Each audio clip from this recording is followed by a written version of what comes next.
célula e a outra célula e contamina todo o corpo. Nós precisamos, irmãos, tem sido algo que o Espírito Santo tem trazido aos nossos corações. Orar, irmãos, interceder pelas famílias, pelos maridos, pelas esposas, pais, mães, aqueles que têm o privilégio de o ser, filhos. Porque é muito difícil, irmãos. Eu sou muito sincero com vocês. É difícil, às vezes até ser obreiro, por exemplo, aqueles que têm o privilégio de serem obreiros na casa do Senhor. Como é que pode ser obreiro liderar um grupo, irmãos, e tem a sua própria família, por exemplo, não lhe é submissa ou tem graves problemas familiares? É um contrassenso. Não deveria acontecer no nosso meio. Irmãos podem ter certeza, eu vou abrir parênteses. A única conversa que eu e o Fabrício tivemos foi uns 5 minutos ao telefone e depois talvez uns 6 text messages. Foi a única. Os irmãos podem ter a certeza que não têm recado nenhum encomendado. Diante de Deus eu digo isso. Se alguma coisa eu disser, irmãos, que talvez toca na sua vida, receba isso como vindo da parte do Espírito Santo. Já agora, o Fabrício deixou também aquela dúvida de quem é o meu boss.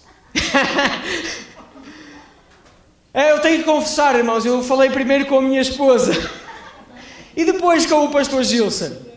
Apesar de nós não termos atividade na igreja hoje, eu devo honrá-lo como o meu pastor. Então sempre que eu sempre saio com a bênção dele.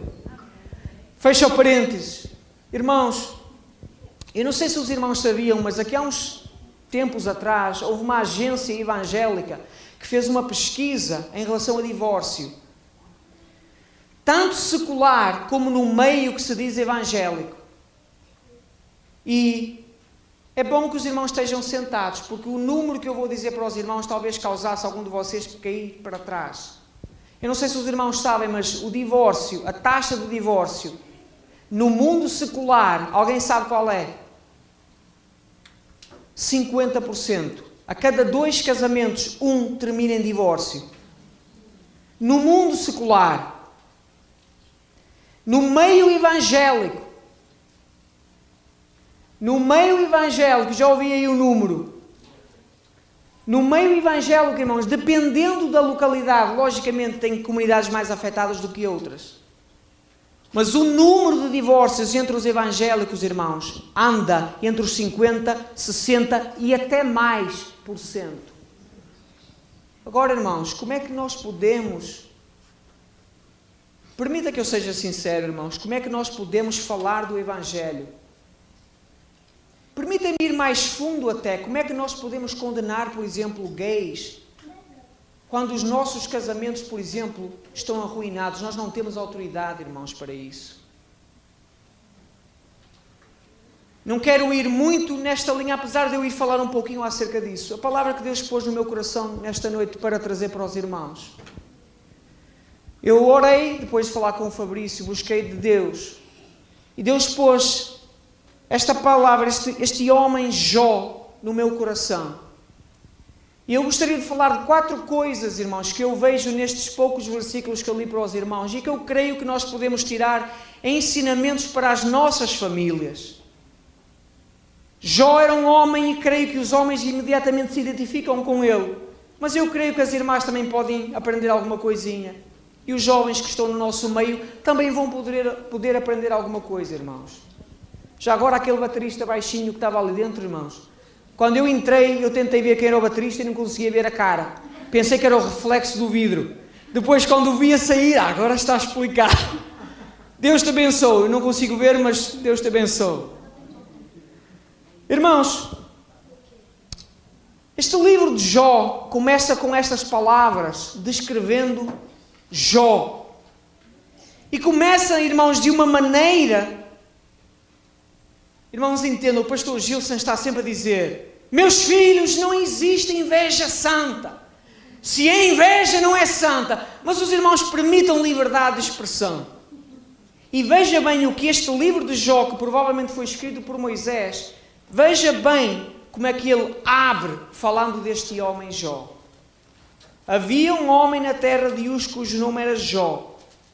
E este era homem sincero, reto, temente a Deus e que se desviava do mal.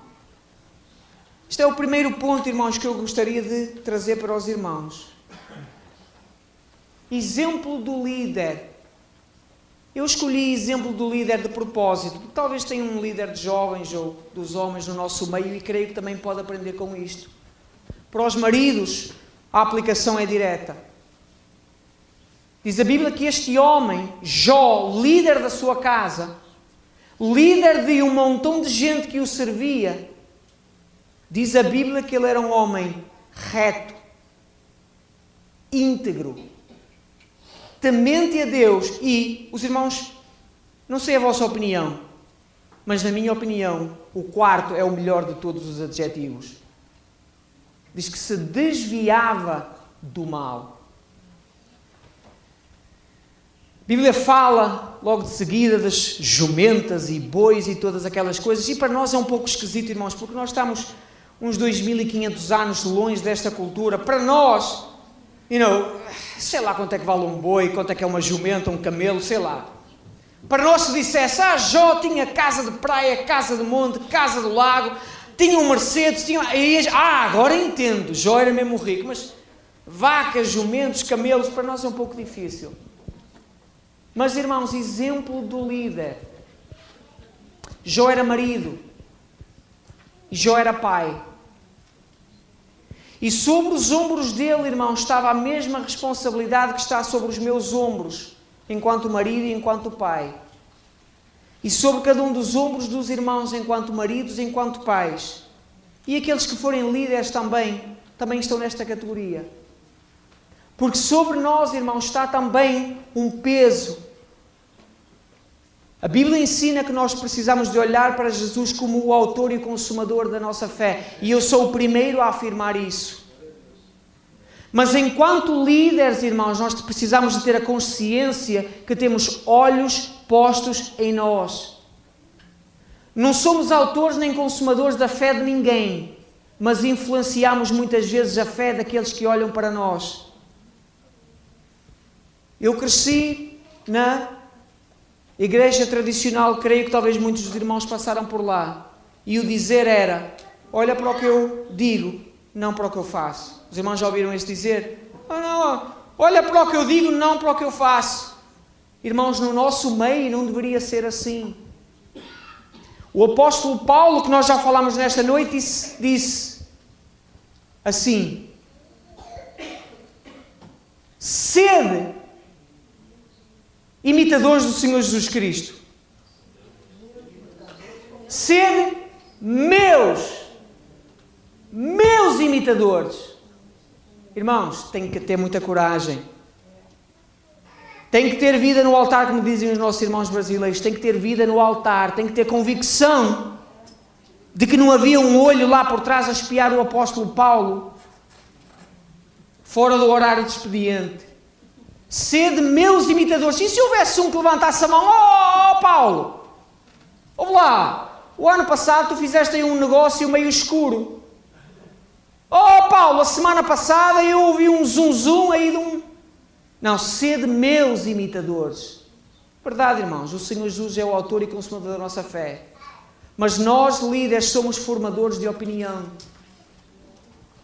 Enquanto pais, enquanto maridos, enquanto líderes, irmãos.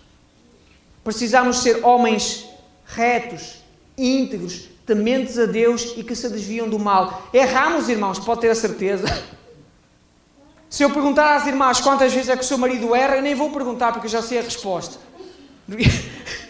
Eu sei, mas o seu marido erra, irmã. Eu erro.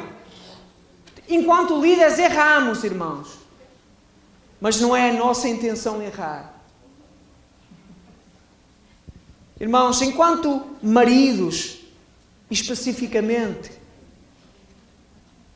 eu creio, irmãos, esta é a minha opinião pessoal, ninguém precisa de partilhar, é a minha opinião pessoal, que é, provavelmente, o chamado mais excelente que nós temos, ser maridos, pais, sacerdotes do nosso lar.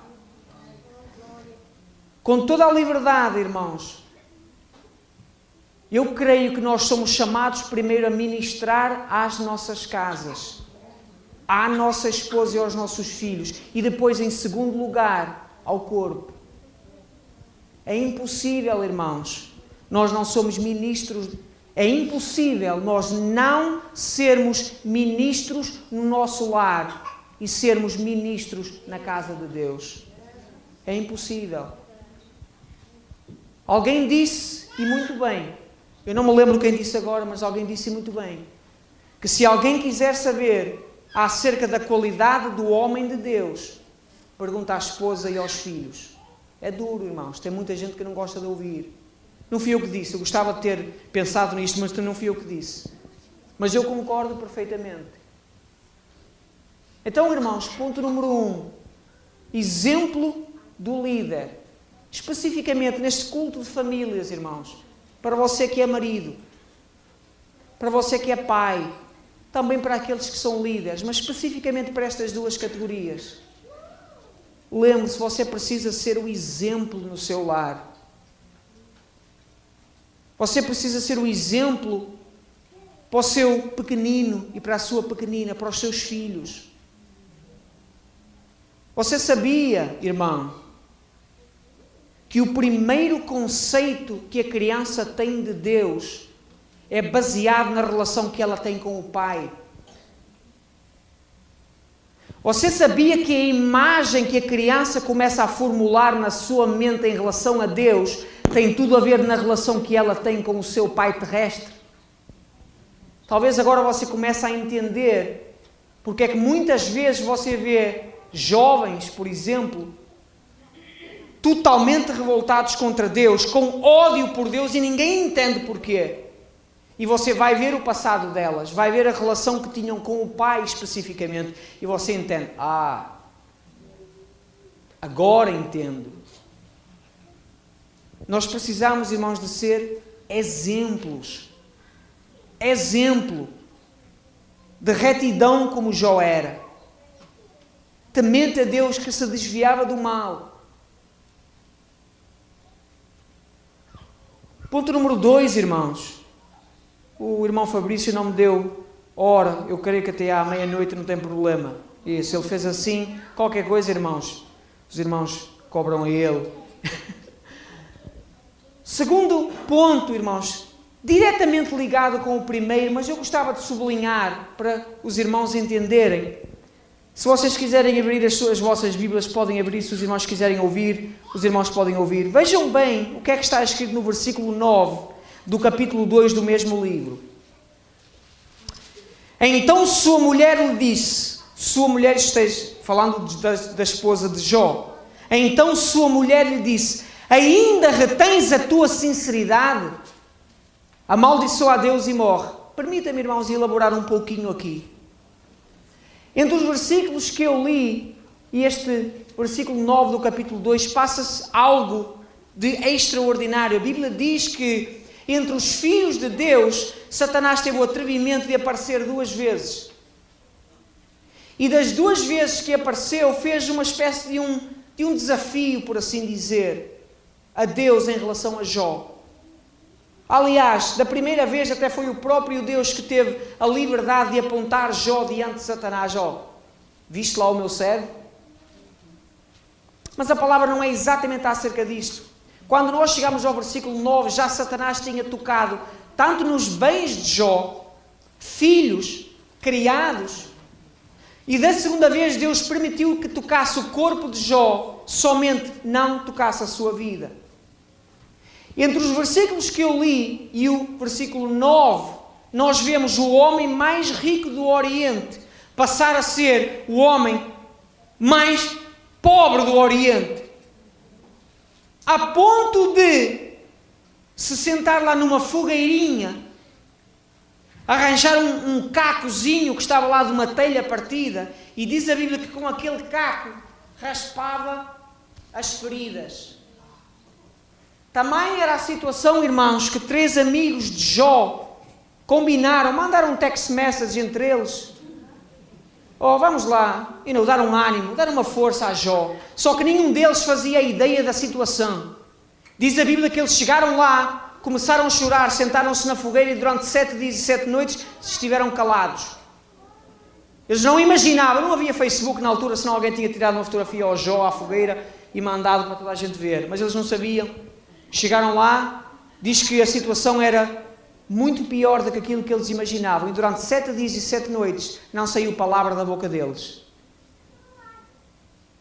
Mas no versículo 9, irmãos, diz assim: então sua mulher lhe disse, a esposa de Jó, que conhecia Jó na riqueza e teve um pouquinho de experiência com este Jó na pobreza, no meio daquela situação, vendo o seu marido raspar as feridas, diz ela: ainda retens a tua sinceridade.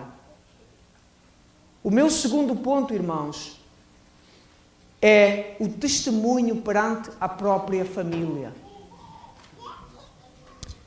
Irmãos, perdoo a minha liberdade, mas tem muita gente com bom testemunho para os de fora. Tem muita gente temente a Deus aos olhos daqueles que não estão dentro das suas portas 24 horas por dia. Tem muito homem, muito marido, sincero aos olhos daqueles que estão do lado de fora. Por que não dizer, até dentro da congregação, mas fora das portas dele? Mas esta mulher, irmãos, nesta pergunta simples, e muita gente gosta de falar da resposta que Jó teve para ela e tal, não é o assunto da pregação de hoje, quem sabe outra altura.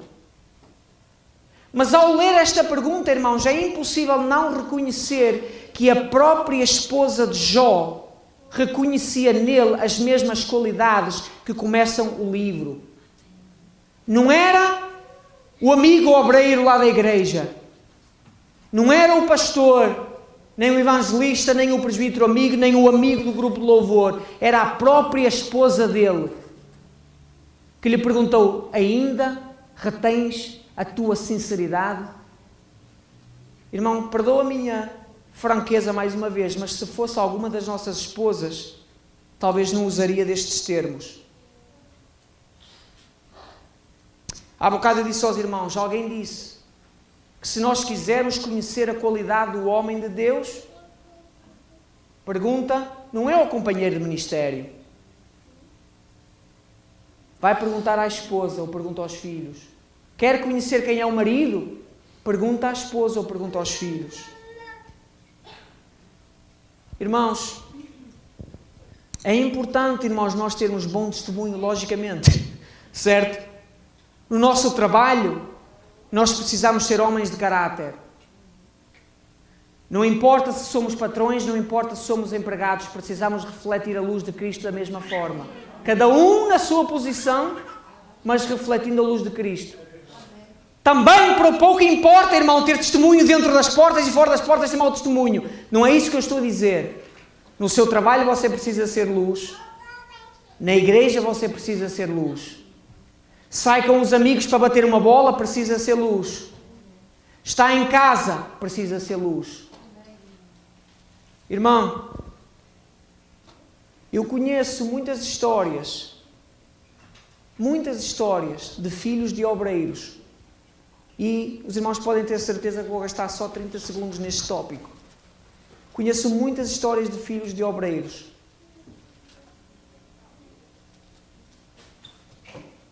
E muitas confissões, muitas vezes, em relação ao homem que estava por trás do púlpito e o pai em casa. A minha oração, irmãos, eu não preciso, como nós dizemos em bom português, não preciso bater no ceguinho muito porque os irmãos entendem aquilo que eu quero dizer. Obreiro, pai, marido, é a mesma pessoa. A mesma pessoa, irmãos. E seria bom, irmãos, que os primeiros que veem em nós o nosso bom testemunho fossem aqueles que estão 24 horas por dia dentro das nossas portas.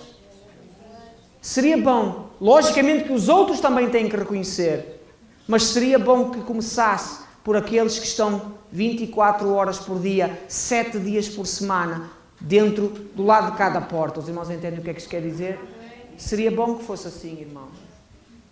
Eu tenho a certeza que se assim fosse, irmãos, tenho a certeza que as nossas igrejas seriam igrejas mais fortes. Pedro, creio eu que foi Pedro, pastor, se não for, corrija, faça aí um sinalzinho que eu digo que não foi. Mas creio que foi Pedro que falou acerca das nossas orações serem impedidas. É certo? Falou acerca das orações dos maridos serem impedidas pelas esposas.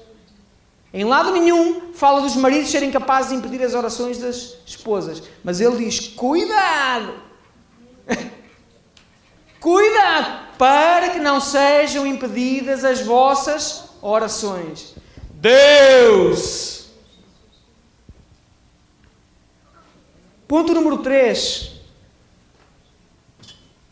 Eu gostaria de ler mais uma vez o versículo 4, irmãos. Só para lembrar. Diz assim, 4 e 5. Só o 4. E iam seus filhos e faziam banquetes em casa de cada um no seu dia, e enviavam e convidavam as suas 3 irmãs a comerem e a beberem com eles. Eu não sei o que é que os irmãos veem neste versículo, mas eu digo muitas vezes lá à congregação, irmãos, eu acredito que a palavra de Deus foi inspirada pelo Espírito Santo. E acredito também, irmãos, que nada foi escrito por acidente. Nada foi escrito. Eu queria que o meu livro tivesse 40 capítulos, mas o Espírito Santo só falou comigo 38. Eu vou arranjar aqui qualquer coisita para fazer mais 2 capítulos. Tudo o que está escrito, irmãos, diz a Bíblia, está escrito para nosso ensinamento. Tem coisas que nós não entendemos, mas estão lá por um motivo. Se realmente Moisés escreveu este livro, irmãos, Moisés gastou um versículo para dizer que os filhos de Jó faziam festas, cada um no seu dia, convidavam os 7 irmãos e enviavam os criados chamar as irmãs para comerem todos juntos. Permita-me elaborar aqui um pouquinho. Se realmente Moisés escreveu, o que Moisés está a dizer é o seguinte: a união entre aqueles 10 irmãos era de tal ponto, de tal maneira, que eles marcavam festas, vamos dizer, irmãos, a cada 2 semanas na casa de um, e passava pela casa de todos. Nenhum ficava de fora. Todos, no seu dia, faziam uma festa e chamavam os outros 9 irmãos para estar na casa deles.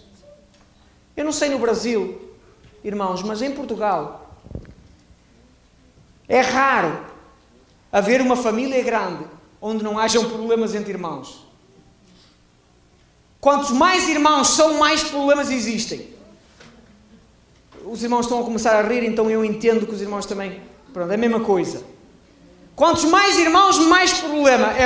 O mais velho tem uma diferença de idade muito grande do mais novo, então o mais velho tem 40, o mais novo tem 15. Não há entendimento. E por aí vai. E então quando chega a altura das partilhas, que os pais morrem, quando é para dividir os bens, então nem se fala. Nessa altura é que dá para ver se realmente são irmãos ou se que é que são. Mas não é esse o assunto desta noite. Eu não conheço, irmãos, muitas famílias de 10 filhos, em que os 10 filhos tivessem a união que estes 10 filhos de Jó tinham. Agora os irmãos perguntam, mas qual é o ponto? Eu ainda não entendi o ponto. O ponto é o seguinte, irmãos. O ponto foi o lar onde estes 10 foram criados. Logicamente, irmãos, que eu entendo que cada ser humano é único. Deus criou-nos de tal forma, irmãos, que não há 2 seres humanos idênticos. Até gêmeos. Gêmeos verdadeiros que partilham lá e tal. Eu não sou médico, posso dizer alguma asneira, mas partilham lá o outro e tal. São muitas vezes diferentes, noite para o dia. E você pergunta, como é que é possível? Durante 9 meses, um é tão diferente do outro. Eu entendo, irmãos, cada um de nós tem caráter e personalidade diferentes. mas nós somos fortemente influenciados pela educação que nós recebemos dos nossos pais.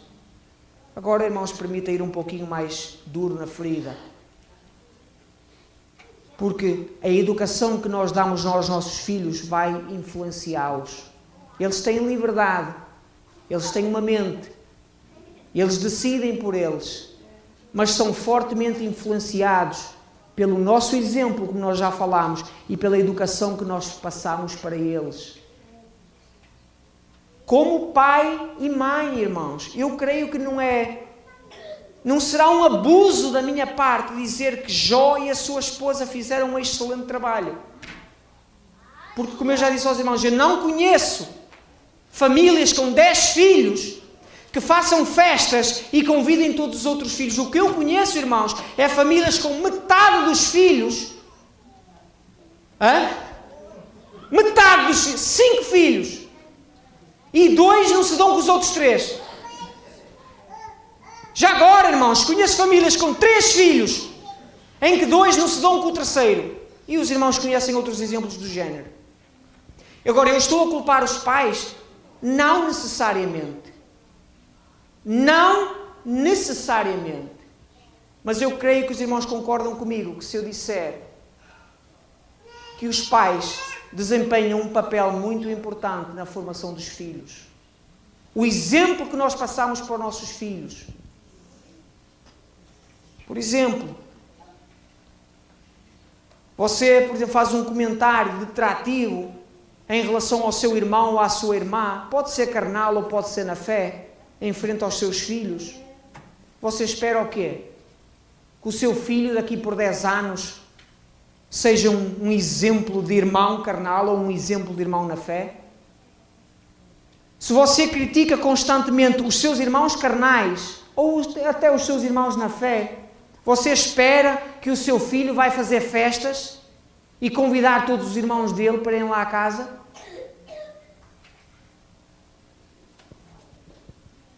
Logicamente, irmãos, como eu já disse, eu entendo, cada um de nós é único, cada um de nós faz as suas escolhas, mas enquanto pais e enquanto mães, nós temos uma oportunidade, irmãos, alguns anos que Deus nos concede para influenciarmos os nossos filhos.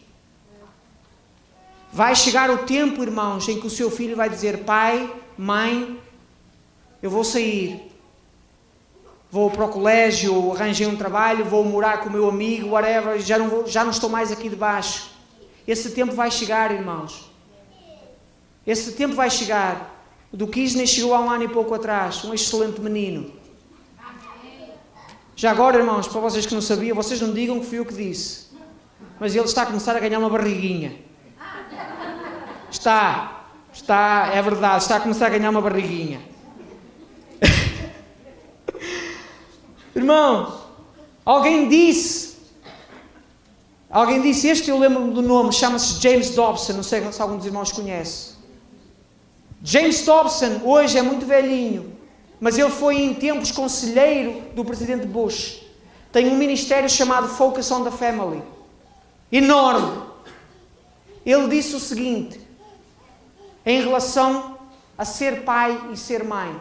Ele disse assim: ser pai e ser mãe é preparar para deixar ir. Irmão, vai chegar o tempo em que o seu filho ou a sua filha vai dizer: mãe, pai, eu amo ele. E sai. E o seu tempo, você não deixa de ser pai, não deixa de ser mãe. Mas aquele período ótimo para você influenciar o seu filho praticamente chegou ao final. Já agora, irmãos, depois dos 12 anos, 13, 14... 1, 2, 3, 4, 5, 6, 7, 8, 9, 10... A partir dos 11 já sabem tudo, irmãos. Já, nada que você lhes diga... Os irmãos entendem aquilo que eu quero dizer. Tem um tempo, irmãos, para nós influenciarmos os nossos filhos.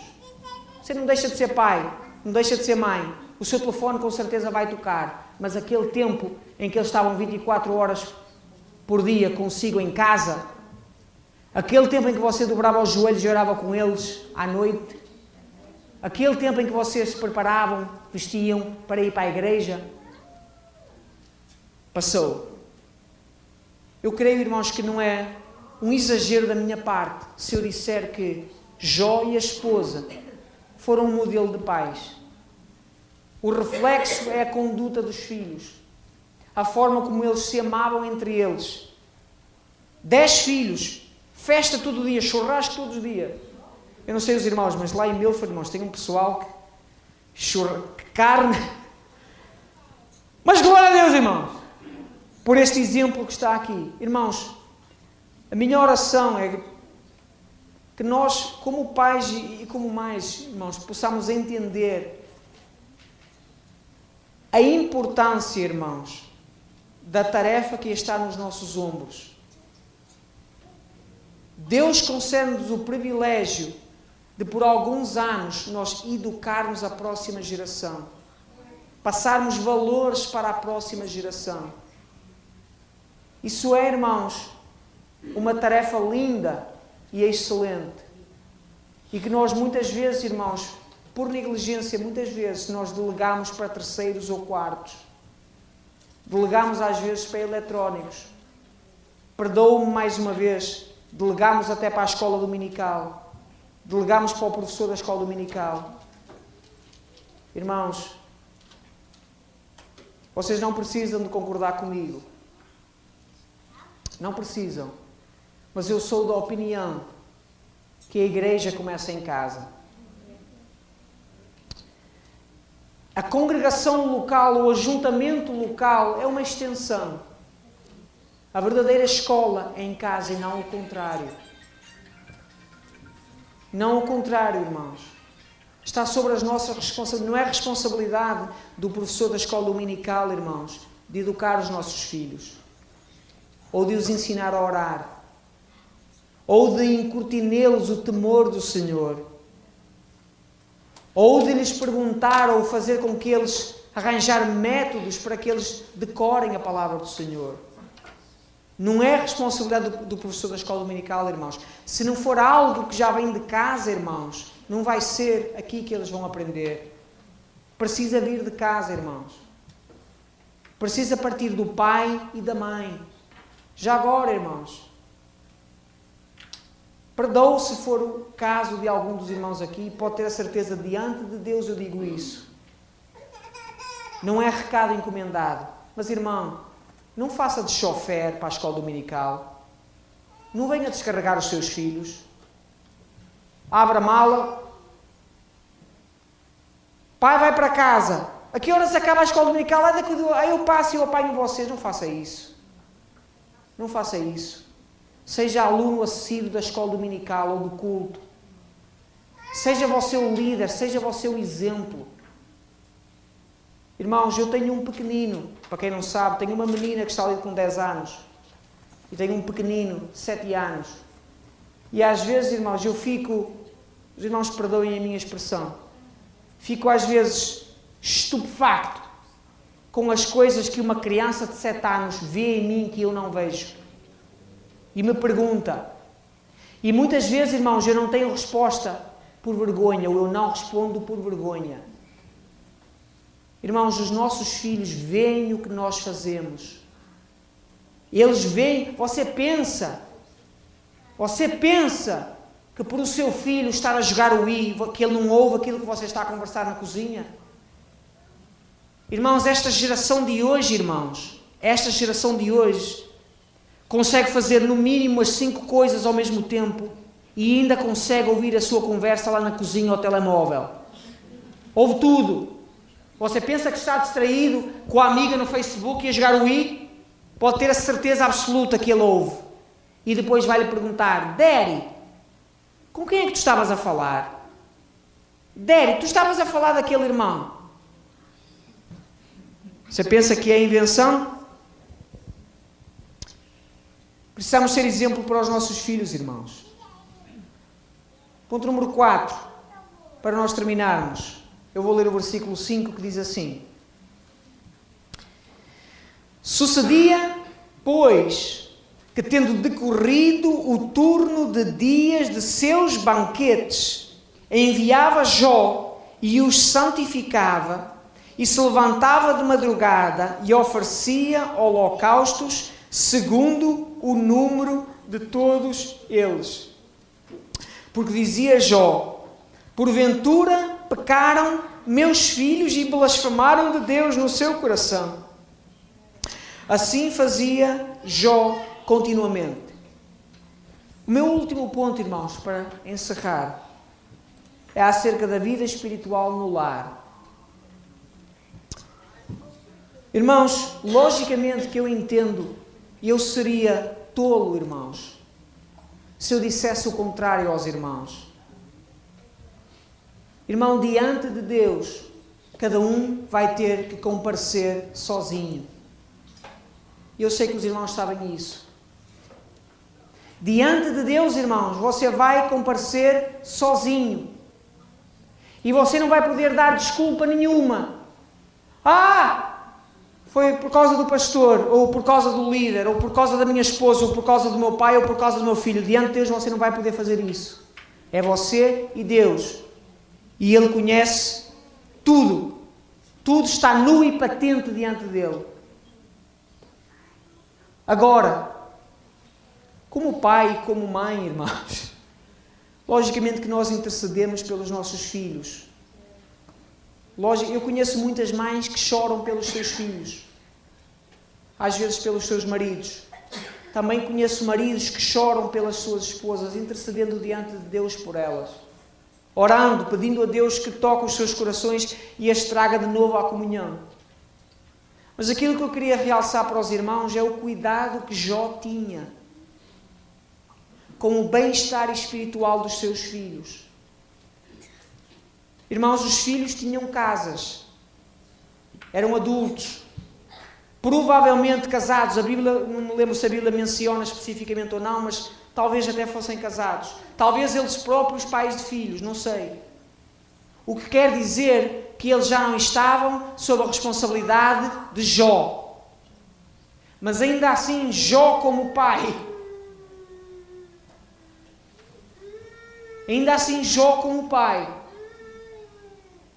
diz a Bíblia, assim fazia Jó continuamente. Lá ia, perdoa a expressão, irmãos, lá ia o velhinho, de madrugada, oferecer sacrifícios a Deus, pedir misericórdia a Deus por alguma coisa que talvez os seus filhos fizeram. Ele nem sabia se eles fizeram ou não.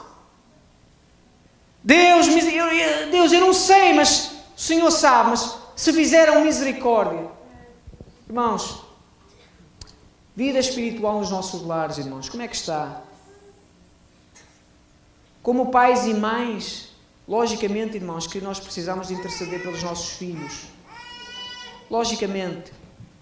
Irmãos, eu sou da opinião que o primeiro homem e a primeira mulher de Deus que um filho deve reconhecer são os próprios pais.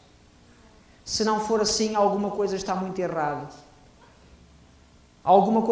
Se um filho não tiver o pai e a mãe como primeira referência no temor do Senhor, alguma coisa está muito errado. Logicamente, irmãos, que o seu filho precisa de ter outras referências. Eu entendo isso. Mas a primeira impressão da fé, irmãos, que uma criança recebe é sua. É sua. A primeira atitude em relação à fé que uma criança vê não é do pastor, não é da liderança da igreja, do grupo de obreiros, é a sua lá em casa. O primeiro compromisso que uma criança vê em relação à congregação, eu procuro não usar a palavra igreja, irmãos, porque igreja, eu sei que os irmãos sabem, não são as paredes, somos nós. Mas o primeiro compromisso, o primeiro zelo que a criança vê em relação à congregação, irmãos, é o do pai e o da mãe. Que horas é o culto? 7 horas. São 6h59, ainda é cedo. Dá tempo. Dali a 5 anos, irmãos, dali a 5 anos, temos que ir para a igreja. E a menina ainda está lá a pentear, 7h30. Ainda é cedo, pai. E você, onde é que esta menina viu isso? Talvez porque 5 anos antes você ainda estava sentado no sofá com um short e uma t-shirt às 6h59. E depois admira-se da atitude dos filhos em termos de compromisso com as atividades da congregação local. E por aí vai. Vida espiritual, irmãos, começa no lar. Jó, diz a Bíblia, sacrificava pelos seus filhos. Irmãos, coração de pai e coração de mãe é algo extraordinário. Só não entende coração de pai e coração de mãe quem nunca foi pai nem foi mãe. Porque quem foi, irmãos, ou quem é, entende o que é o coração de um pai e o coração de uma mãe. Entende, irmãos, aquelas orações que só Deus mesmo para entender. Pai, ora, intercede, aliás, não é intercede, é interceda. Pai, interceda pelos seus filhos. Mãe, interceda pelos seus filhos. Gaste tempo com eles, mas ore também com eles. Seja um exemplo para eles. Marido, ama a sua esposa.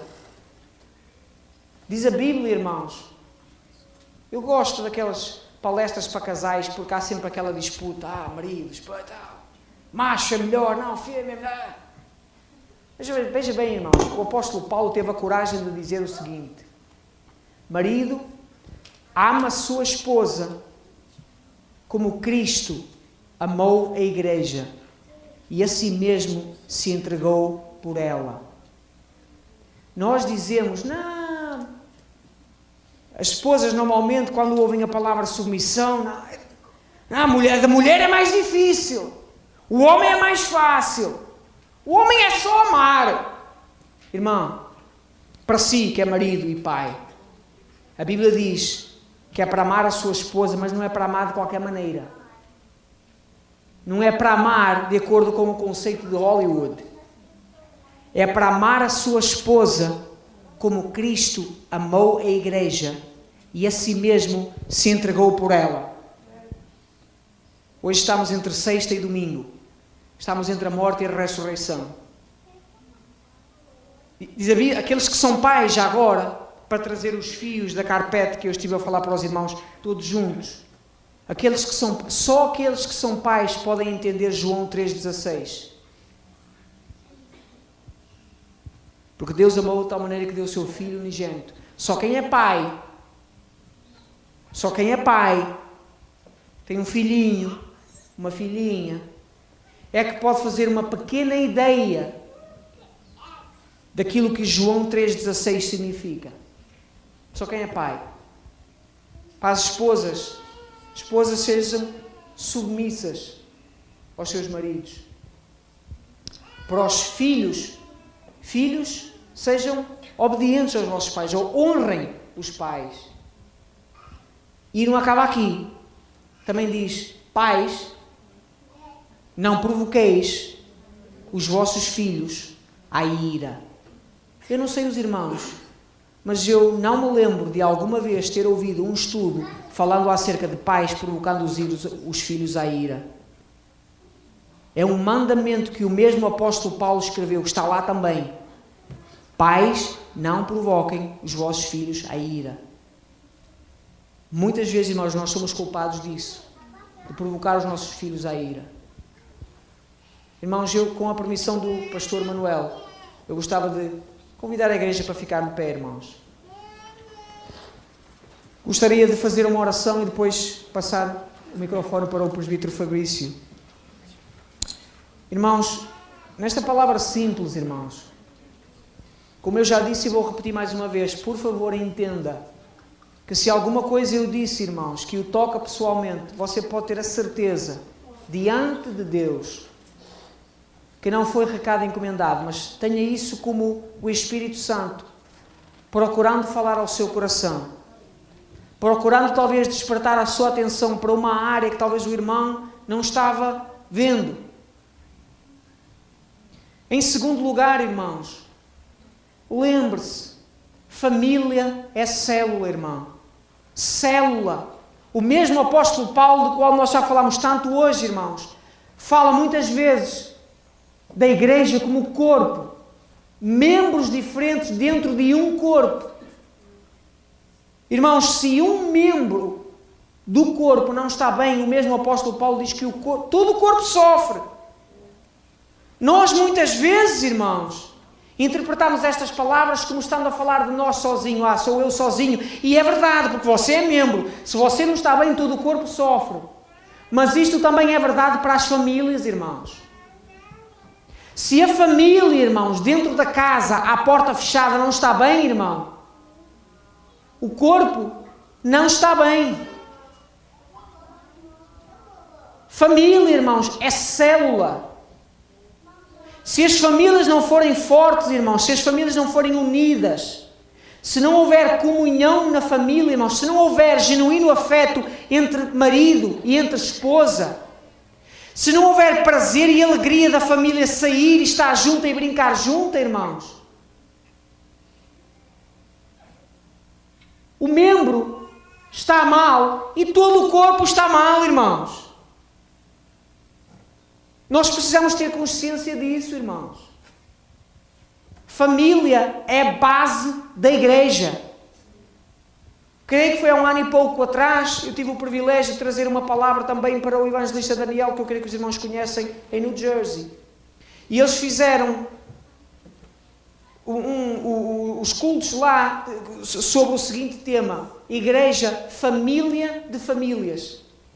Irmãos, eu achei o tema excelente, porque nós raramente pensamos na igreja como um conjunto de famílias. Nós pensamos que a igreja é um conjunto de indivíduos. E é verdade. É verdade. Diante de Deus, nós compareceremos sozinhos. Mas quando eu vou, irmãos, também vai a minha esposa. Quando eu vou ao culto, irmãos, vai a minha esposa também. E a forma como eu falei para ela dentro de casa, irmãos, ou no carro, ou a forma como eu agi 2 ou 3 ou 4 dias antes, está na mente dela, está na mente deles.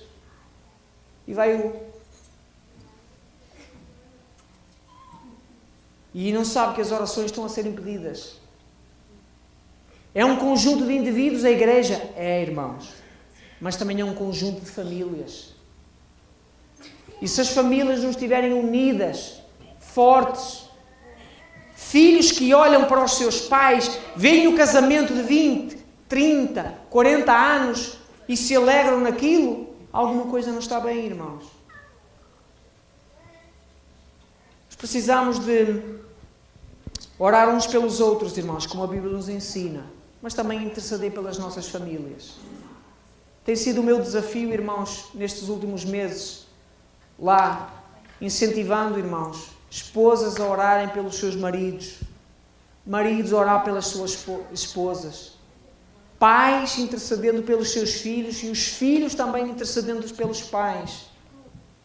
Os irmãos aqui fazem muito bem, a cada 2 meses têm um culto dedicado à família, isso é muito bom, irmãos. Falar de temas especificamente para a família, a educação dos filhos, a relação do casal, isso é muito bom, irmãos, nós precisamos de falar. Precisamos, irmãos. Se nós não tivermos famílias fortes, irmãos, nós não vamos impactar o mundo. Às vezes, irmãos, nós procuramos ganhar multidões lá fora e a nossa casa está perdida. Não tem como, irmão. Não tem como. Às vezes procuramos ministrar a terceiros e aqueles que estão junto a nós. Aqueles que estão junto a nós, irmãos, nós não temos uma palavra para eles. Não tem como. Às vezes nós estamos preocupados com o casamento do nosso vizinho e o nosso nós ignoramos. Às vezes estamos preocupados com o filho daquela irmã. Oh, tu viste o filho daquela irmã? E o nosso? E o seu? Irmãos, famílias fortes. Esposo, ore pela sua esposa. Pai, mãe, orem pelos seus filhos. Filhos, orem pelos pais. Porque nós vivemos tempos difíceis, irmãos. Família, eu termino aqui e já vou orar, irmãos. Família foi algo que Deus planeou, irmãos. Família não foi uma consequência, é plano de Deus para o homem. Muito haveria para dizer nesta área, mas família é algo que nasceu no coração de Deus. É algo que Deus planeou para o homem. A certa altura Deus disse, não é bom que o homem esteja só. Você sabia que nessa altura Adão tinha perfeita comunhão com Deus? Diz a Bíblia que Deus o visitava todos os dias na viração do dia. Deus visitava Adão na viração do dia todos os dias. E houve um dia que Deus disse assim, não fui eu que disse, não fui eu que disse, está escrito, não é bom que Adão esteja só. Não é a palavra minha, irmão, está escrito. Alguma coisa Deus viu naquele ser humano. E diz a Bíblia que fez para ele alguém que estava como diante dele, fez uma adjutora. Não é uma escrava, era alguém que estivesse como diante dele. E deu-lhe uma instrução. Nasceu ali a primeira família. Irmãos, não há nada que o inimigo mais odeie do que as famílias. E você pode ter a certeza que é um dos primeiros pontos na lista de Satanás. Porque destruindo a família, irmãos, as consequências são enormes. Enormes, irmãos. Pai querido, obrigado, Senhor, pelo teu amor, Pai. Pela tua graça e pela tua misericórdia, Senhor. Está escrito que sem ela, Senhor, nós já teríamos sido consumidos, Pai. Está também escrito, Senhor, que a tua misericórdia se renova a cada manhã, Pai. Obrigado, Senhor, pelo teu Filho, Senhor. Obrigado, Senhor, pela vida que ele viveu. Perfeita obediência, Senhor. Obrigado, Pai, pela sua morte, Senhor. Mas, acima de tudo, Senhor, obrigado pela sua ressurreição, Senhor. Obrigado, Senhor, porque ele é quem ele disse que ele era, Senhor. E ele provou isso, Senhor. Porque a morte não foi capaz de o conter, Senhor. Obrigado pela tua palavra e obrigado pelo teu Espírito Santo, Senhor. Também está escrito que sem ele, Senhor, nós não podemos entender as coisas que só se discernem espiritualmente, Senhor. Obrigado por ele, Pai. Obrigado, Senhor, porque ele nos tocou, Senhor. O nosso coração e a nossa mente, Senhor. Obrigado, Pai, porque nós podemos reconhecer que éramos pecadores, Senhor. Incapazes, Senhor, de nos salvar-nos a nós próprios, Senhor. Nada, Senhor, nós poderíamos fazer, Senhor, para te agradar, Pai. Mas obrigado porque o Senhor deu o seu Filho. Obrigado porque tu nos amaste, Senhor. Está escrito, sendo ainda nós pecadores, Pai. Aliás, ainda antes, Senhor, de que tivéssemos pecado, está escrito que o Senhor já tinha preparado um cordeiro, Senhor. Muito obrigado pelo teu amor, Senhor. Obrigado, Pai, porque hoje nós celebramos isso. Ontem, hoje, amanhã também, Senhor. Obrigado pelo teu amor, Senhor. Pai, nesta noite eu quero interceder especialmente, Senhor, mais uma vez pelas famílias, Senhor. Neste lugar aqui especificamente, Senhor. Senhor, eu não conheço a maior parte dos rostos, Senhor. Muito menos, Senhor, conheço os corações, Pai. Senhor, tão pouco conheço aquilo que passa dentro das portas de cada um daqueles que me viu nesta noite. Mas o Senhor conhece, Pai. O Senhor conhece, Senhor, cada esposa, Senhor. Cada esposo, Senhor. Marido e a sua mulher, Pai. Cada pai, cada mãe, Senhor. Também aqueles que por enquanto ainda são filhos. O Senhor conhece, Pai. O Senhor conhece muitas vezes a máscara, Senhor, que nós pomos dentro, Senhor, da igreja, Pai. Mas que nós tiramos quando chegamos às vezes, Pai, dentro do carro, Senhor. Ainda no parking lot, o Senhor conhece, Pai. Senhor, a minha oração, Pai, é que o Senhor conquiste os nossos corações, Pai. Que o Senhor quebre os corações de pedra, Senhor, e ponha no seu lugar corações de carne, Senhor. Homens, Senhor, que amam genuinamente, Senhor, a sua esposa, Pai. Esposas que se submetem aos seus maridos, Senhor. Filhos que honram os seus pais, Senhor, mas também pais que não provocam os seus filhos à ira, Senhor. Eu oro, Senhor, para que tu dês famílias fortes, Senhor, unidas, Senhor. Que haja, Senhor, comunhão dentro dos lares, Pai. Que o Senhor seja Senhor dos corações e também Senhor dos lares, Senhor.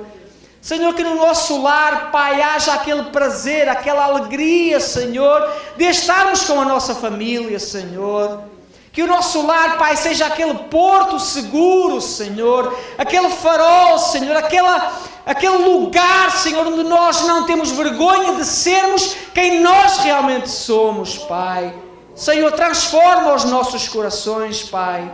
Começa, Senhor, pelos nossos lares, Senhor. Oramos, Pai, muitas vezes por avivamento, Senhor, mas os nossos lares não são avivados, Senhor. Começa, Senhor, em nós. Começa nos nossos lares, Senhor. E certamente, Senhor, a congregação vai ser, Senhor, afetada, Pai. Senhor, abençoa esta congregação, Senhor. Todas aquelas, Senhor, que estão juntas aqui, Senhor. Abençoa este ministério, Pai.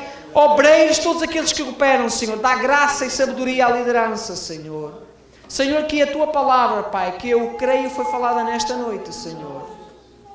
Através do mesmo Espírito Santo, Senhor. Se alguma coisa, Pai, eu não fui capaz de transmitir, Espírito Santo, Senhor, dá entendimento, Senhor. Dá graça aos Teus filhos. Fala conosco, Senhor. Fala conosco, Pai. Está escrito que a Tua palavra não volta para trás vazia, Senhor. Eu creio, Senhor, que nesta noite não vai ser diferente, Pai.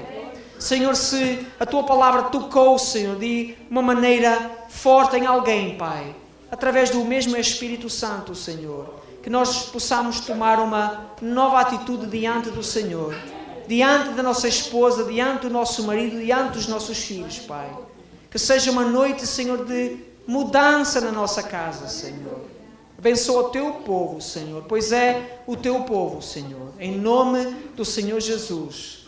Amém. Amém, aleluia. Mais uma vez gostaria de agradecer ao presbítero Paulo e a sua esposa por terem vindo aqui.